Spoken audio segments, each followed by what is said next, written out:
Salut chers élèves, je vous retrouve pour une nouvelle vidéo aujourd'hui. Nous allons apprendre dans le cadre de cette vidéo comment faire pour lire graphiquement une courbe d'une fonction rationnelle. Nous avons donc préparé pour vous cette activité.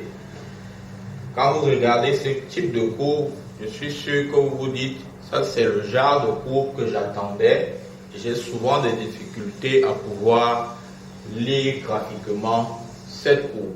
Alors, dans le cadre de cette activité, on va apprendre donc à déterminer le domaine de définition d'une telle fonction, trouver et retrouver les limites aux bornes du domaine de définition, déterminer les images de -4, donc comment faire pour lire l'image d'un point, l'image de la dérivée, déterminer le sens de variation et dresser le tableau de variation d'une telle courbe.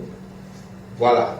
Donc sans plus tarder, nous allons donc découvrir l'ensemble des notions que nous avons réservées pour vous à la lumière donc de la résolution de cette activité.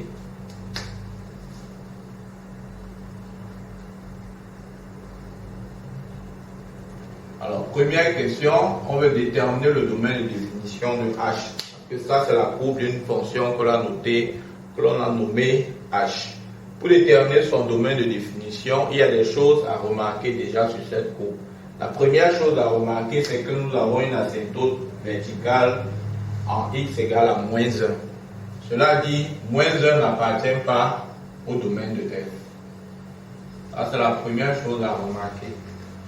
Maintenant, la deuxième chose, c'est de constater que lorsque l'on se trouve ici, notre courbe, cette courbe, quand on regarde son comportement, elle balaie complètement parce que de moins l'infini, voici moins l'infini, jusqu'à -1, la courbe là existe.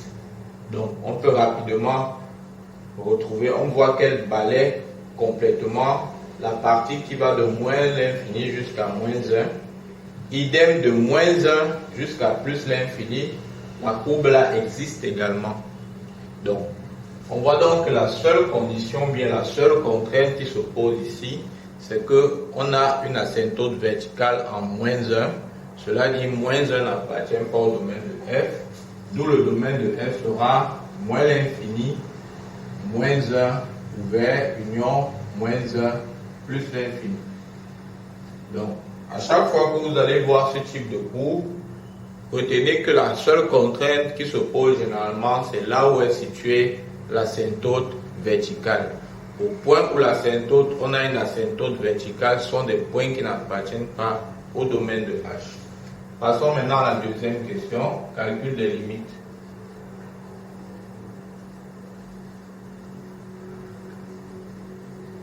Alors on veut les limites ici aux bornes du domaine.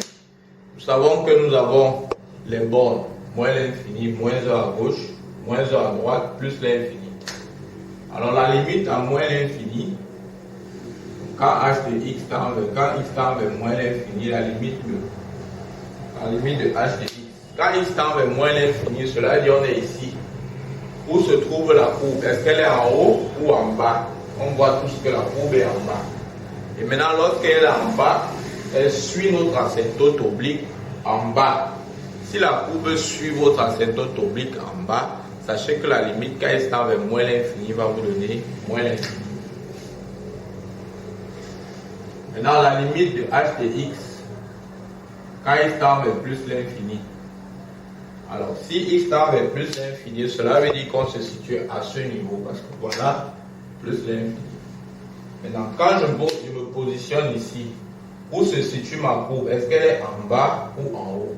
Nous voyons que si on prolonge notre asymptote, notre courbe, la courbe va venir se situer à ce niveau. Donc la courbe est en haut.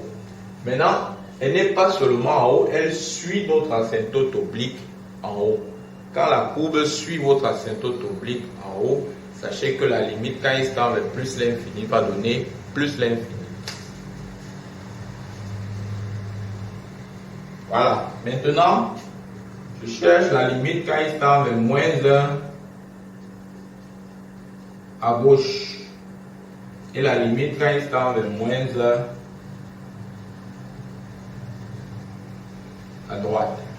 Alors nous savons déjà une chose, c'est que la droite x égale à moins 1 est asymptote verticale. Cela veut dire donc que la limite de h de x quand x tend vers moins 1 va donner l'infini.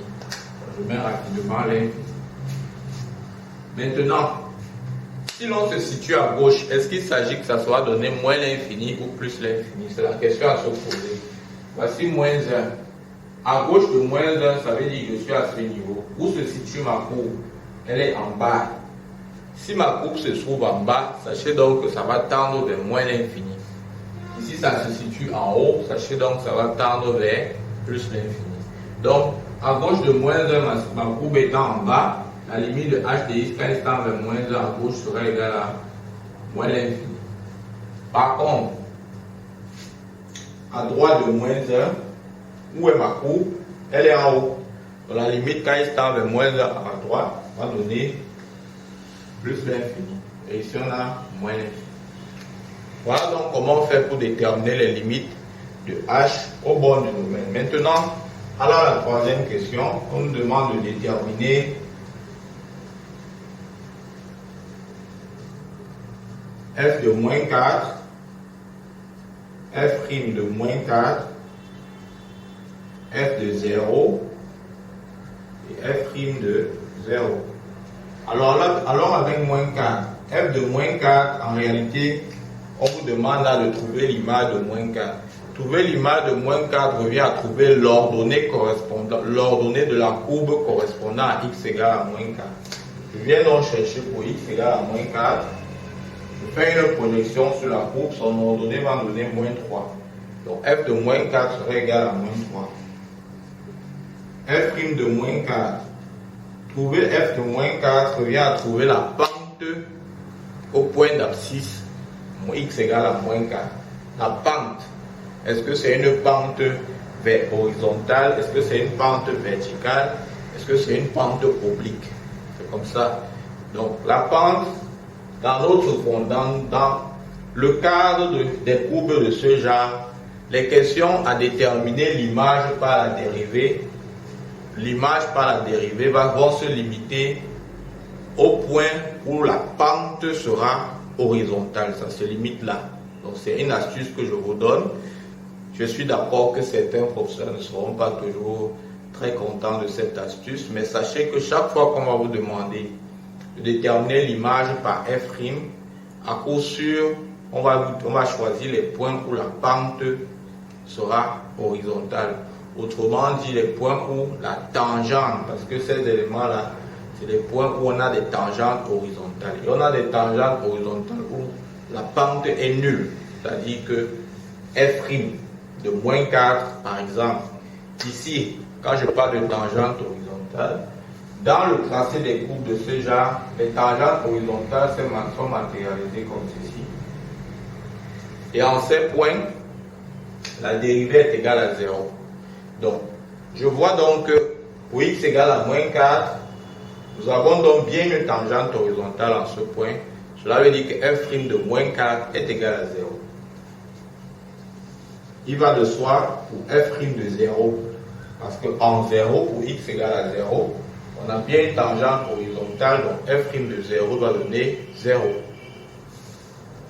Et enfin, pour f de 0, pour trouver f de 0, vous venez là, pour x égale à 0, vous cherchez son image. Nous voyons donc que pour x égale à 0, la courbe vient ici, et ça va toucher l'axe des ordonnées en y égale à 3. Donc f de 0, c'est bien 3.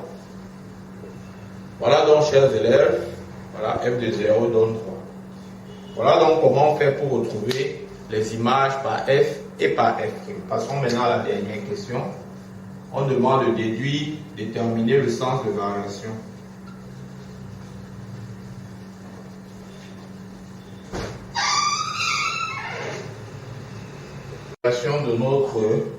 De notre fonction.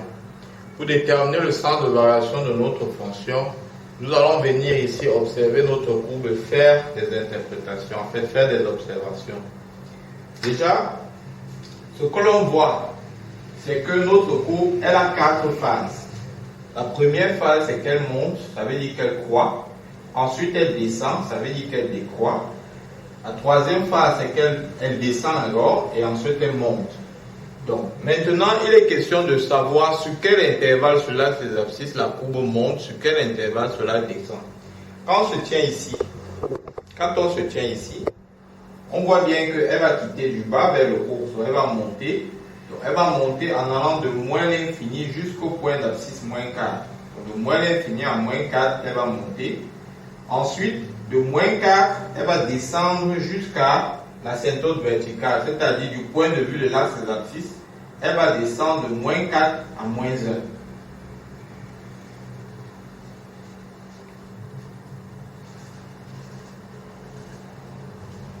Voilà. Maintenant, si l'on continue, de moins 1 à droite, elle descend également jusqu'au point d'abscisse x égale à 0. Donc de moins 1 à 0, cela va descendre, ça va décroître. Et de 0 à plus l'infini, elle va croître. Donc on va donc écrire cela. On a donc dit que sur moins l'infini, moins 4, union de 0 à plus l'infini, la courbe H croît.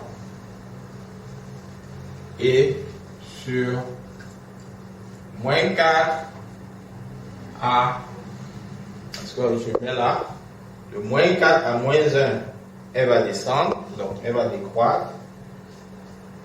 Union de moins 1 à 0, elle descend également, donc elle décroît.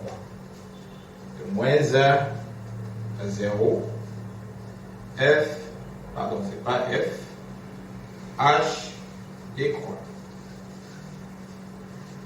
Voilà donc le sens de variation. Terminons avec le tableau de variation dans le cadre de cette activité. Donc pour le tableau de variation, on vient ici donc pour le tableau de variation, on met TV.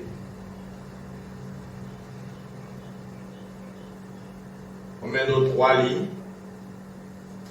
La ligne de X, la ligne de H' de X et la ligne de H de X. Maintenant, écoutez bien, parce qu'il s'agit de faire ressortir le tableau de variation d'une fonction dont on connaît la courbe. La première chose que vous faites, vous mettez le domaine de définition ici. On a dit que notre domaine de définition va de moins l'infini, moins 1, union de moins 1 à plus l'infini. Donc je viens là.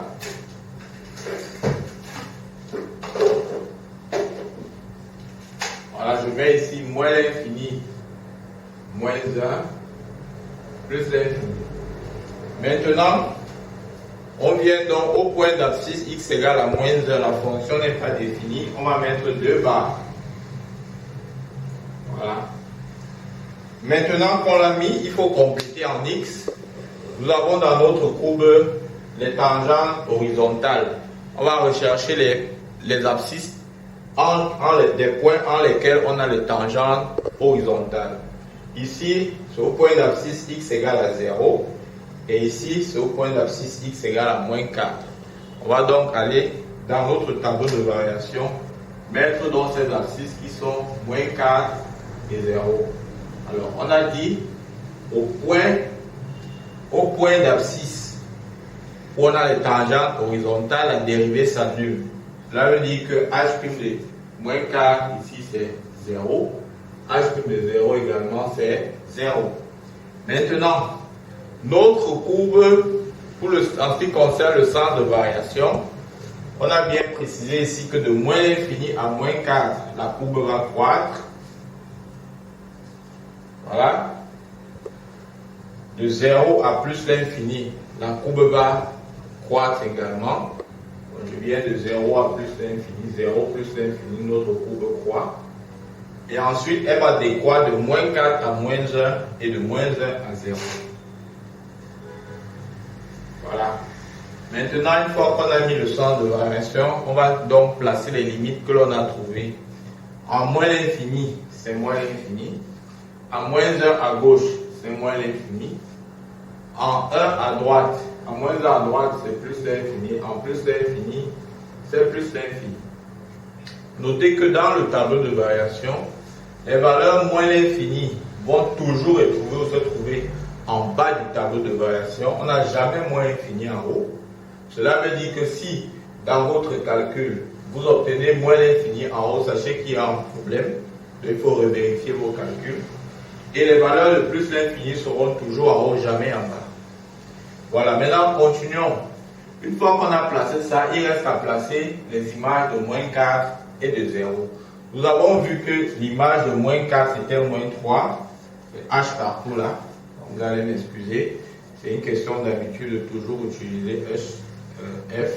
Je crois que ça vous arrive souvent aussi. H de moins 4 c'est moins 3. Et H de 0 c'est 3. Donc on va placer ces images ici. H de moins 4 qui est égal à moins 3. Et H de 0 qui est égal à 3. Voilà donc, chers élèves, comment on fait pour ressortir le tableau de variation de notre fonction. J'arrive donc au thème de cette première vidéo qui est sur la lecture de la courbe. Nous n'avons pas fini avec la lecture d'une telle courbe parce qu'il y a d'autres questions alléchantes qui arrivent. Donc je vous donne rendez-vous à la prochaine vidéo. Merci.